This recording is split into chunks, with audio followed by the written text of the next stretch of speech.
Hello, everybody. Welcome to Gym Owners Podcast. Your co-host here, Tyler Stone. Over the way is John Fairbanks. Welcome. Greetings. Welcome, everybody. You got the clicky audio. I knew we should have waited a second. Well, I want to make sure John, can you hear me okay? Sometimes this takes a second to catch up to speed.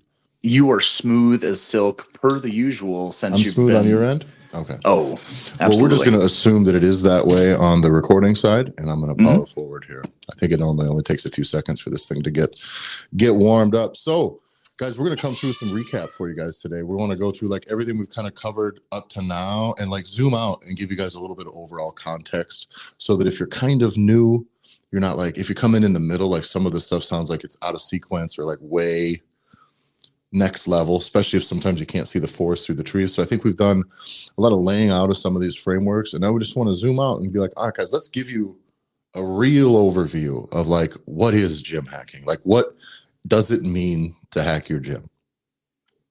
You know what I'm saying, John?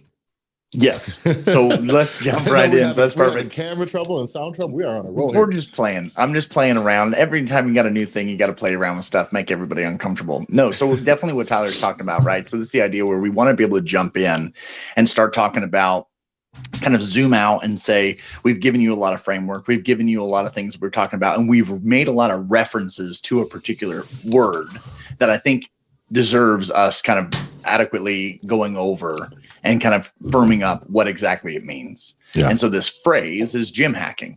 So what does it mean to be a gym hacker? And what does it mean to be gym hacking? And at its core, kind of what we decided to do of kind of creating that word and everything that it entails is it is the surefire way to make sure that every time that you have the opportunity to make money, you make more money each and every time that you have the opportunity to make a sale within your gym. Yeah. And that's it. At its core, that's all it is. And then all the frameworks and everything that goes along with it that allows you to do that over and over and over again to then be successful, that kind of how you make money, how you go about making sales in your gym, how you go about organizing your gym, has a framework that gets followed. So as you grow, as other pieces come in and as you add more complexity, you always can kind of come back to this framework and to this attitude, this gym hacking mentality that allows you to make sure you're super grounded and that whatever you add next kind of fits into this larger framework that's at your gym. But that's really important, is the piece that it fits, that it has to fit in with you and your gym. And that's why as we get into a lot of these things that we're going to go through today, that is that it isn't just making money and like chasing the dollar. You know, it can't be that. It really is about aligning with your thing and then finding a way to make the most money doing what you do well, the way that you want to do it. How does one know what they do well and how they should do it? Like what are some of these? What is the first step as far as going through this?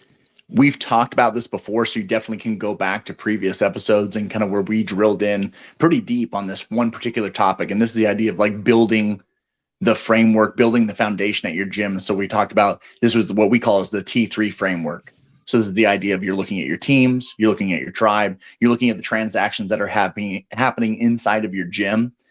It has to happen first, because this is the thing where you kind of said, well, how do you start? What do you need to do? And it's you. At first, you need to know, what does your gym have? We keep hearing, and we now have, right, the community is open, right? We're talking to lots of gym owners now each and every day. People are giving us feedback, and the same feedback that we've had now for a number of years in our past life when we got to travel like all over the place and go to seminars and see people in person, humans and whatnot. The needs or the confusion or the phrases that are getting used haven't changed. Yeah. And so because gym owners are so busy and you're so busy doing, oftentimes you're kind of scatterbrained doing. So things are all over the place. And the thing that we keep hearing from is like, man, this is really helpful just to be able to kind of step back and kind of see all the things that we've been doing, because I didn't even realize that we did all this stuff. I thought we needed to do more. Yeah. Yeah. You're getting a real lay of what you offer, what you can offer, maybe what you could offer. What could you offer in 2 years, 3 years? What could you offer if you had different relationships made? What can you act on right now?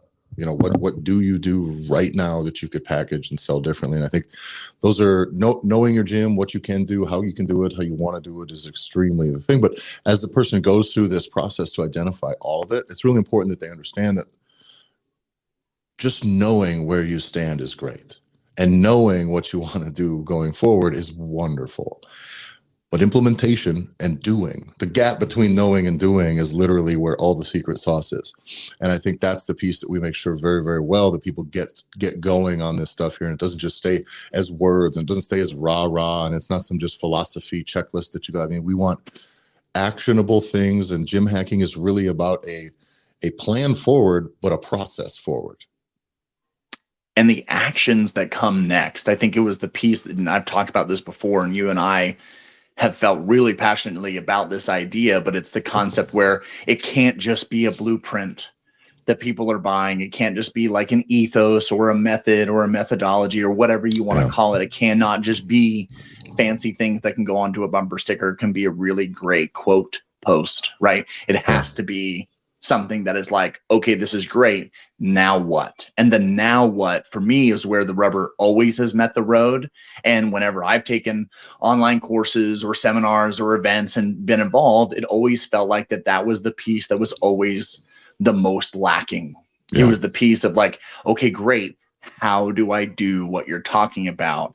And I just got sick and tired of people saying, well, you just need to work on it for like the next 35 years and then you'll get it. It's like, what? Well, and Jonna, you and I have like I would say like a different forms of it, but a psychological bias in the way that we pursue problem solving and analyzing situations, where I have found myself in multiple businesses in multiple fields, owning businesses both in fitness and otherwise, and on the fitness education side or the physical fulfillment of this stuff, and like also on the media stuff, and then, you know, the apparel, just lifestyle brand. So I've kind of been through a lot of different ways and a lot of different things and a lot of different starting points, middle points, and end points, right? And the one thing that I've learned that I do very well, and once you and I started working together, I began to see that you did the same thing, only better and more organized, was that I'm very good at seeing exactly what is going on right now. You know, and as a person, if you grow up with maybe limited means, or you're poor, you're starting businesses, you're bootstrapping businesses, things like this, the only thing you can do right now, work with right now, is what you have. And so that's the piece. I've bootstrapped every business I've started from, you know what I mean? Absolutely. Every project I've started, we've never just sunk money into it. I've never been like, entered into a business or a venture or anything. We're like, oh, I have as much money as I want to be able to do the things I want to do with this. It's never, ever, ever been that case when I start a project. Meaning, what we have honed over these years is a very, very, very good eye for seeing, what do we have? What do we work with? What options do I have at my disposal right now? Which ones align with what I can do, and what should I do first? We can deliver very, very effectively what you should do next, and then after that, and then after that, and then after that.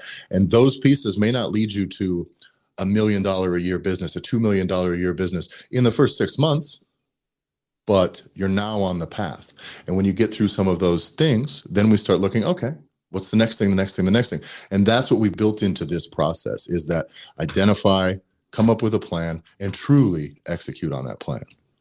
And it doesn't happen overnight. No. The only reason why we were able to do this, everything that you just laid out, is exactly right, because this is the concept of, we figured this out by doing, not by sitting around talking about it, thinking what would be a good idea. The thing that I've always worked well with, and people that I've worked well with, have been people like, fail fast.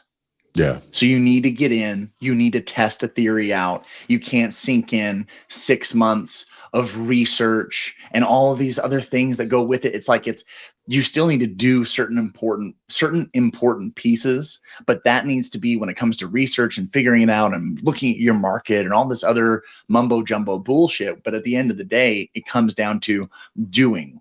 Because if you have an idea, then throw it out there and see what people give you in return. If you start hearing people being like, yes, this is it, this is what sounds good, or I like this, or people start buying, that's now the confirmation that you really need to be able to see whatever you need to do next is worth doing.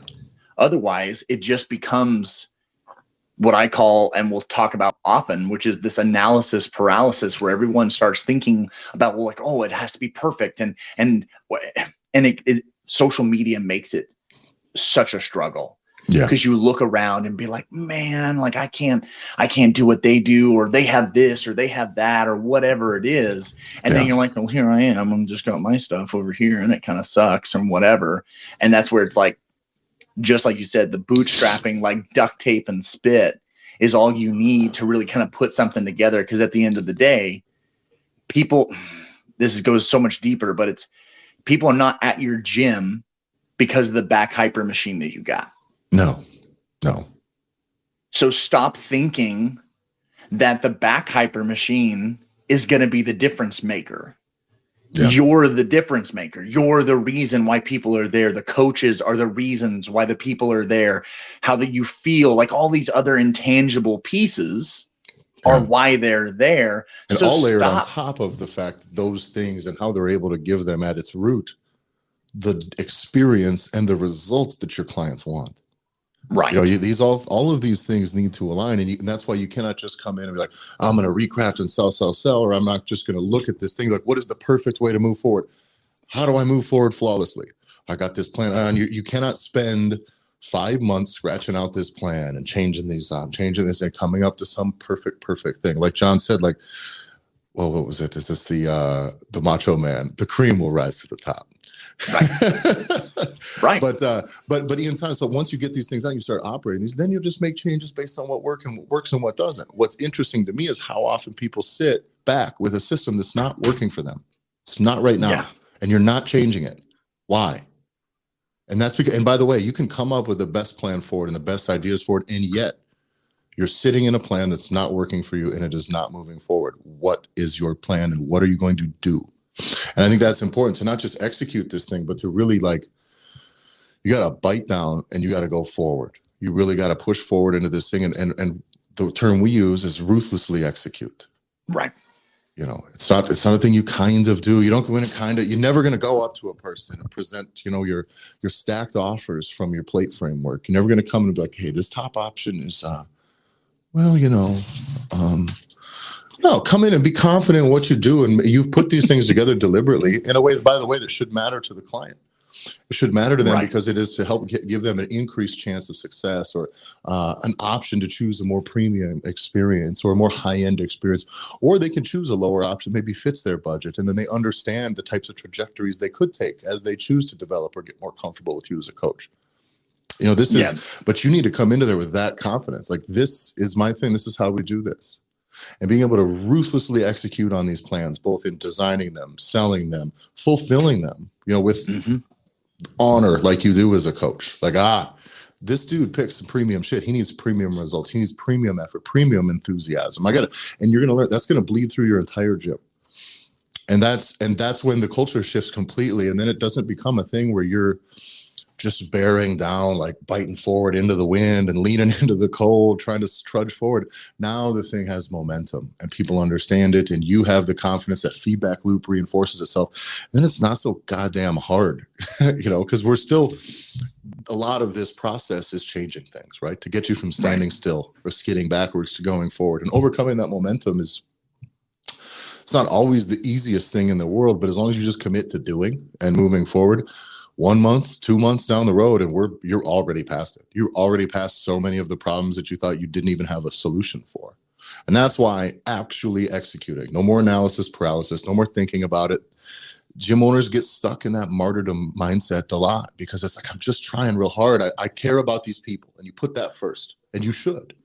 But you can't help these people if your doors are shut, and you can't help these people if you're so broke that you're miserable and you're just having trouble at home because you're struggling with money. You don't know how you're going to make your bills. Like, you don't understand if you can keep this gym open for a year, 2 years. Absolutely not. How good are you going to serve people when you got a blade hanging over your neck? That just does not work that way. So get your money right. And this is exactly what we want to do with this stuff. Get your systems right, get your money right, and then power forward. And we've already given you this. We've already given you the steps that, in order to do everything that we're talking about right now, we've given you the steps that are necessary. Like I love the idea of like the guillotine, right? The blade is above you at every moment. Are you paying And the attention problem to your is- clients when the blade's at your neck? Are you really? Are you No. thinking about their 6 months, 2 years? Are you thinking about anything? It's And, hard. and I will tell you too, from what we have seen, like firsthand, we've seen with folks, is that it becomes that fear, or that, I guess it's more or less, it's actually an excuse. Mhm. The excuse that the guillotine blade is right there becomes obviously addicting, Yeah. because it now gives you an out. It Yeah. gives you the excuse of why, like, how come you don't want to do this? Or how come we don't just take the next step, do this thing, or try and do something a little bit different? It's like, I can't. You see that thing up there? It's right there. Like, if I do anything different, if I do anything that could change things, like, I'm done. I'm done Yeah. like that. And it's like, okay, well, good luck. Like, I don't know what to tell you. Like, there's a reason why Yeah. all of the figure out the lay of the land, that's step one stuff. Once you figure out the lay of the land, it's not going to change until you start changing. Yeah. So once you have the lay of the land, now you need to take everything that you have and make something out of it. Put it in the 1 plate, 2 plate, 3 plate, 4 plate. We talked about this before. To put it into that plate method, you're not going to get where you could be in a year from now when you're training. It's super easy for us all to understand training analogies. Yeah, the training right? analogy is the perfect one for this. Yeah. So you're not going to get to a 4 plate or 6 plate deadlift if you don't start at least lifting 1 to 2 plates on each side. Like, you have to be doing it each and every day, working at it methodically. Yeah. You have and you to can't train just have a plan. You can't just have a program. By the way, you can have a program that perfectly assesses where you are right now. Step 1 is this. Step 2 is, and it just will not help you at all unless you're in there doing it. And you have to do it. You have to go forward. We can adjust as we go, right? That plan, any plan that you're going to come up with, should change as you go. Has anything ever gone from literally A to Z, short of the alphabet, without any deviation? I don't think so. you know, not any plans that I've made, at least, certainly. And so, but that's the point, is this is not a system of an absolute checklist you run down. This is a constantly evolving thing based on your own corrections and your own ethics and your own things, just guided, just action-based guidance, and truly step-by-step. John, you're gonna go through this and show them everything, like how to this, go here, go. This isn't, we don't do vague concepts. I don't stamp principles on the board and expect you to sort them out and want to call you stupid if you can't. It's not what this is. This is, we want to help you to do this. I don't want you to pay us so that we can talk about this. It's not what this is. No. There's a reason why we have the podcast exists, the group exists, for us to talk about it. When you're ready to start doing, there are a lot of you. This is the issue. Like, for me, my personality is, I'm going to consume as much content that is physically out there, and I'm going to start going. And I'm going to start doing, because I'm a hyper doer. It's one of my biggest, it's that double-edged sword. I will just start doing. Yeah. And it gets to the point too with John, where sometimes he needs to not be doing it, because now we're at a point where John's time, effort, and energy is more valuable than a lot of the things that he gets inclined to lean forward and just do. John used to be purely weaponized productivity, but it was always weaponized productivity for everybody else. And it was like, oh, we got to do better than that. It's got to be better than that, because you're more valuable than labor. And I think that as a gym owner, how much more valuable are you than labor? What a fucking nightmare to be. I'm the one who's here for an hour. Have more respect for yourself. You know you're better than that. Your clients know you're better than that. And someone who comes in off the street should know that you're better than that. So be it. Let your business reflect it. Power forward on that thing. And you'll get the results that you deserve based on the inputs that you're putting in and how you really value yourself and the results you deliver. And the results that you deserve are the results that your people deserve. See this one? Oh, for you, it's money. What I mean is, no, for sure, that's just money. Come on, you get all the good feelings from coaching. By the way, as a gym owner, all of the real feel good stuff you live in it. That's what keeps you here, even though it doesn't make you any money right now. That's why you're here, right? That is it. So quit fucking, it doesn't have to be that way too. You're going to get all of those things. Those things don't go away. You're going to get more of them easier, and you're going to make so much more money in the process. Why sign up to be a goddamn martyr for the next 2 years, 3 years, and hopefully, and maybe fail, or be miserable, or be under the thumb, or like the guillotine at your neck the whole time? Don't live like that. Just don't. Yeah. Whether you go down this path with us or whether you simply start thinking forward with this and just like gradually make this mindset change, you got to do it for yourself. You got to do it for your clients because you cannot help anybody with your doors shut. You can't help anybody. Yeah. Right. You can't help your people. You can't be philanthropic. It's you have to make money in order to then be able to do all the things. Yeah. So stop making money the bad guy and start doing it the right way. And that's really what we're talking about is how can you do this the right way? And we talk about this often and we're going to keep talking about it. It's how can you make as much money as possible while keeping your soul along the way? Yeah. And that's it. That's it. That's really it. Let's get out of here, John. All right. Guys, thanks a lot. John, we tell them where to find us? Yeah, if you're not already in the gym owners movement, right, Facebook group, you need to get in there. So you can go to the link in our social media accounts. You can go to hackyourgym.com. You can find the links that are there. Drop in there, right? If you're a gym owner, you love a gym owner, your opinion matters to a gym owner, right? That's where you have a gym owner that you care about. Let them know. Like, hey, man, you see people struggling. It's been a shit 2 years for gym owners for some. And I've seen some gym owners make this the absolute best 2 years of their entire career. And a lot of people would not believe it, but absolutely hands down. And with this system, this is how I know this system is going to fly forward, is because amidst all of this bullshit, we've seen people with staggering success. And so we know not only does it work, that it works in unideal conditions, and that's why we want to make sure to bring it to you before the blade drops here, because it's not going to get easier. So let's get you fixed up. You can follow me on Instagram at Tyler F. and Stone. That's Tyler EFF I and Stone. You can find John at JBanksFL. And I think that's got about everything. Share the podcast, leave us a review, get in that Facebook group, and we'll talk to you guys soon. Adios.